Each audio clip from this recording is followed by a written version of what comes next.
My, what a smashing ensemble. You wear it well. Shut up. I look like a twit. The caftan is sewn of the best fabrics available, and according to the best tailoring practices. But one must have a modicum of taste to appreciate this.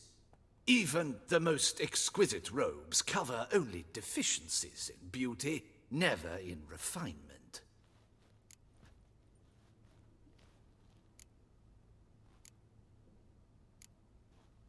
Usually wear something different, better suited to my trade. Got nothing against this particular outfit, though. Just don't exactly feel comfortable in it. And I despise formal occasions. Nothing one can't get accustomed to. Now, be so kind as to stand still. All that being as it may, Toussaint's highest honor, the Order of Vitis Vinifera, demands appropriate attire. The Duchess cannot be expected to drape the medal on a suit of armor caked in mud. Palace protocol places enormous emphasis on form, virtuous tradition, etiquette. Huh. A tradition which values appearances ahead of all else. Which calls for lordly, glistening triviality and misplaced generosity. Sound wistful. Pensive, Regis. That because they refuse to buy you a new outfit? Hardly. It's the tone I ever adopt when I find myself pondering, which, believe it or not, happens quite a lot. Besides, I've no need for a new outfit as I shall not be attending the ceremony. Why not? Because unlike you, I don't have to. I shall begin to pack my belongings instead. I trust you'll join me later, once you're richer by a medal and a fascinating new experience? Count on it. Ceremonies, medals honoring virtues, just keeps coming up. I've had no reprieve either.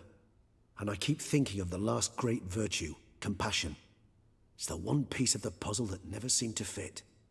Mean you suddenly believe the 5 virtues theory, after all we've revealed? It's not a question of belief, superstition, or old wives' tales. It's a conclusion derived through exercising pure logic. Siana planned everything in advance. Had we not stopped her, surely there'd have been a 5th victim. One the gossips would have associated with a lack of compassion. Her plans don't matter now. Can't act on them. Ask the messenger who delivered my invitation to the ceremony. Siana's in the palace. Courtiers pressured the Duchess to lock her in a tower. Do you care not a whit who else was in her black book? We've some time before the ceremony. We could still chat with that boot-cleaning urchin. He was the one to pass the victims' names to Dettlaff. Perhaps we missed something.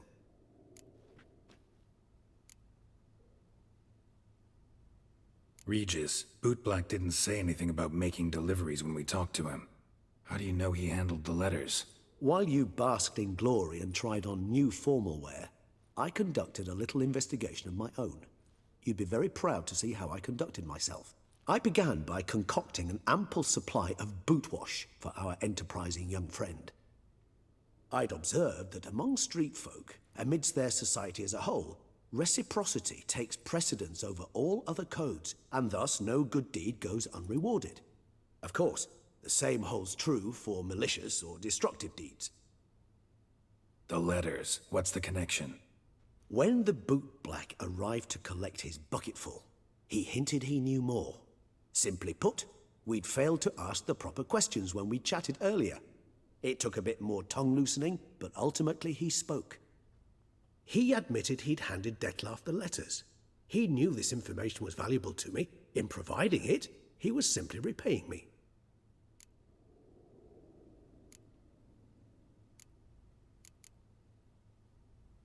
All in all, why not check up on that? We'll go together, assuming we're done here. I am done, yes. It lies in your hands now to see if you are able to present my handiwork at the ceremony with the dignity it is due. Or if you will first destroy it, crawling about the city's underbelly. Promise to be careful.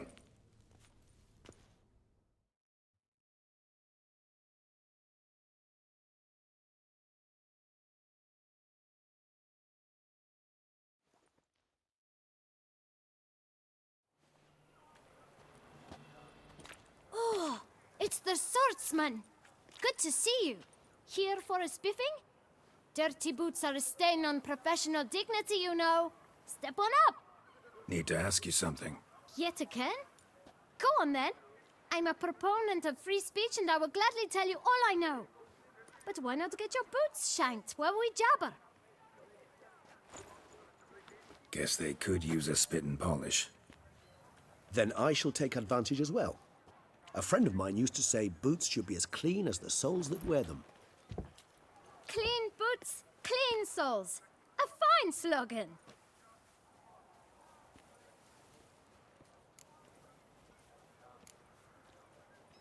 How's business? Well enough. I can't complain. Though it'd be even better were certain folk to sit down for a shine as they stood and chatted.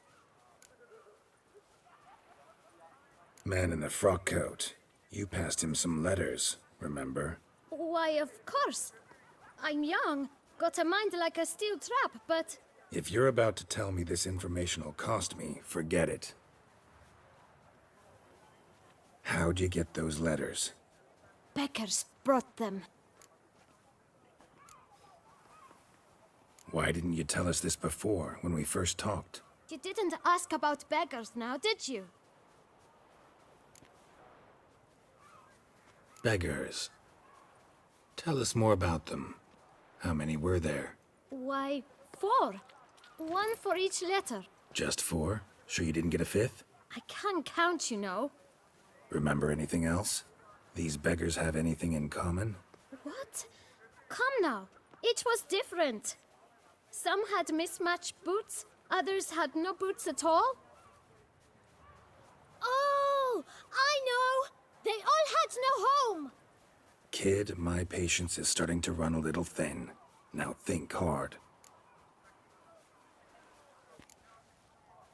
Remember what they looked like? Of course. I've a mind like a steel trap, as I said. They were ragged, unshaved. Their clothes were tattered. As to their boots, well, I mentioned that already. Geralt, allow me to ask a question. Listen, lad. I'll be glad to mix another batch of that boot shine for you. But you must focus now and tell us all you know. Where can we find the beggars? Well, at the shelter, most like. Where's that? Everyone knows. It's just round the corner. Up those stairs, then right. Thanks, kid. For your trouble. We must visit the shelter. Look around inside.